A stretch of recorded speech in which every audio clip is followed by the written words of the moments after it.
Hi everyone, it's Trading Mythbusters, and today as always we are testing popular trading strategies and checking if they can actually make you profits. Today we are discussing this trading strategy. It's from a video with over 800,000 views. It's called Heikin Ashi trading strategy, and let's discuss what it is about. The idea here is to use two indicators. First one above is Heikin Ashi indicator. It's very similar to usual price chart, but it reduces noises so that we can easily identify trends and reversal points. And on the bottom you can see stochastic indicator. It's very similar to RSI. It indicates if asset is overbought or oversold. So how do we enter and exit our trades? We are looking for so-called Doji candles. Like here, it's a candle that has a very thin body and huge wicks. If we see such a candle, then we wait for two more candles, and if they have same color, for example here are red, it means that we've indicated downtrend. But it doesn't mean that we enter a short position. We also check our stochastic indicator, and if it shows that our asset is overbought, then yes, we enter a short position and we exit on the opposite signal. And here is the result table after we tested all markets and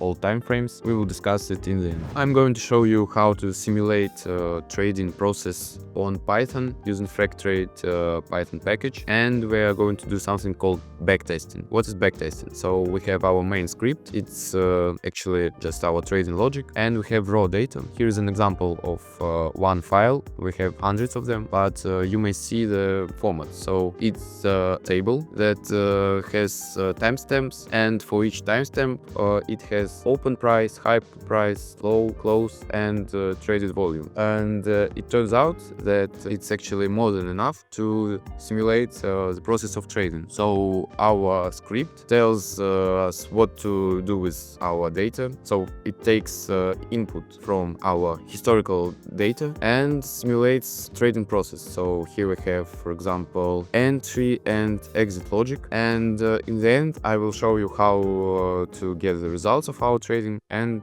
how to visualize it, how to analyze it, and it's all basically possible because of the process of backtesting. Now let's discuss the source code of our strategy. We are using FracTrade Python package. It lets you run backtesting, simulate trading, and analyze the results. Firstly, a very important file is config.json. It's quite default configuration file for this package. It tells us what exchanges we are using, how to execute our trading logic, some whitelists and blacklists, and other settings, for example, like format of our data and other things. Next is backtest.json. It has some logic concerning trading execution. For example, here we specify that we cannot have more than 50 trades open simultaneously, and also we specify our capital. Next, there are 4 JSON files for each market. It specifies what tickets we're using, so what instruments we are trading. For example, crypto.json, it's about crypto market, and on crypto market we are trading 100 most liquid crypto futures. Here's a list of them, and also data format and other details. Similar for US stocks, here is a list of 100 most liquid stocks, some fees, and some other settings. Same for US futures, here list is shorter and our fee. And finally, Forex market, we have 50 pairs, also custom fee, and this is the settings that we are going to use when trading. And most importantly, our main script. Let's go step by step. Firstly, here are some imports, packages that we are using. Next, some constants. It's like other settings. For example, here we specify that we can use short trades. Now, a very important part, it's our hyperparameters. As you can see, they're optimizable, so we specify a range for them. It will be used later for hyperparameter optimization. We will run optimization and find best values for these hyperparameters for each market. But for now, I'm using default values that I found before, that they are best parameters for crypto market. Here are some other settings, like for example, plots configuration. I will show you this plot later. Now some supporting functions. For example, firstly, function to calculate Heikin Ashi candles. Next, there is a function to identify if a candle is a Doji candle, so it has a short body and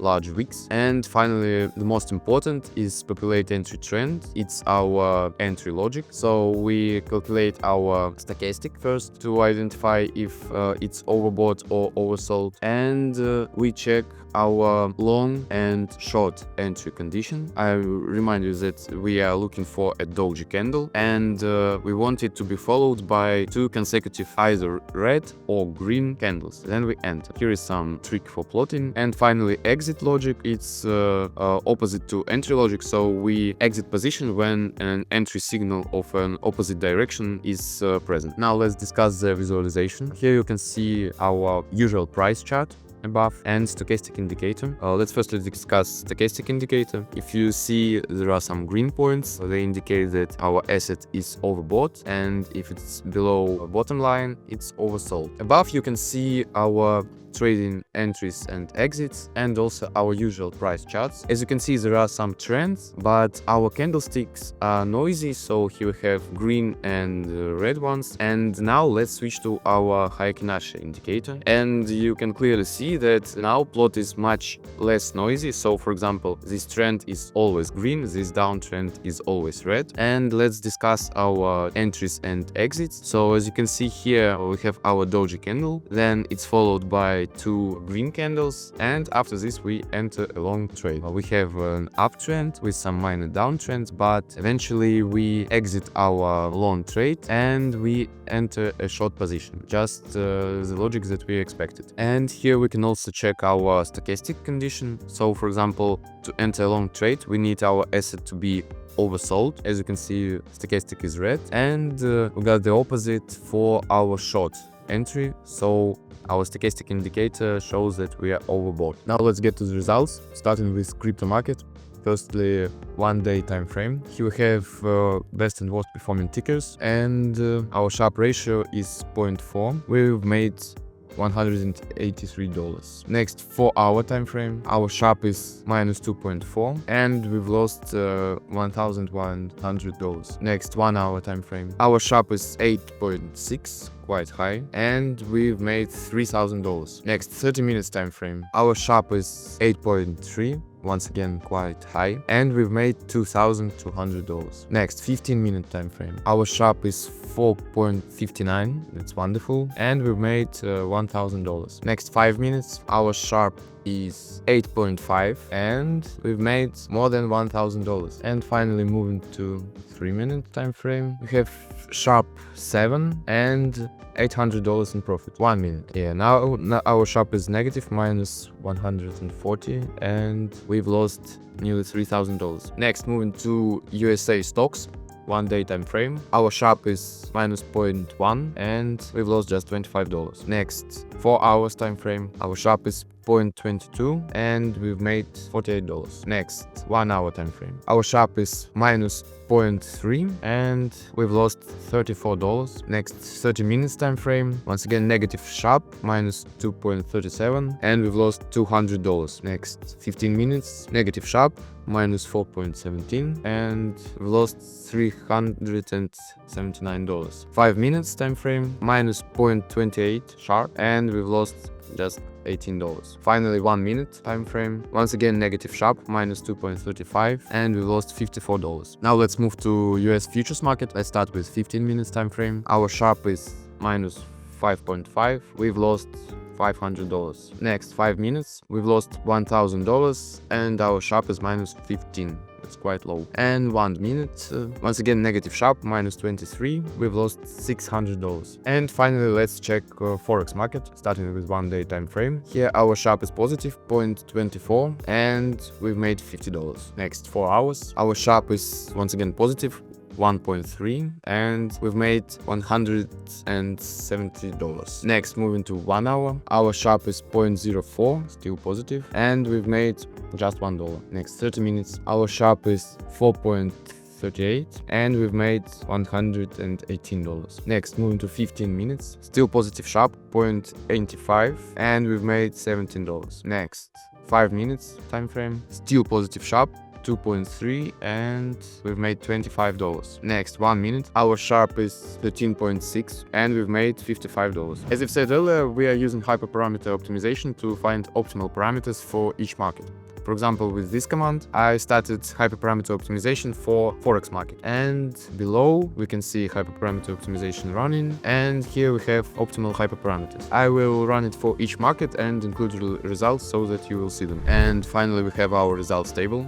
Here we have all markets, crypto, stocks, futures, and Forex, and all time frames, including hyper optimization. So what can we say? Firstly, this strategy performed quite well on Forex market and crypto market. I didn't expect that myself, and there are some important details. For example, on Forex market we have stable profits, so we've made profit on all time frames, but they're not very high. They're about $100 each. Whereas on crypto market, we have some time frames that we lost an awful amount of money, but at the same time we've made huge profits, like $3,000 or $2,000 on 1 hour or 30 minutes time frame. Another interesting thing about our results is that, for example, let's take a look at crypto 1 hour time frame, and we've made $3,000. You may think that that's impressive, that's a good result, and it actually is. But if we take a look at win rate, it's only 30%. It means that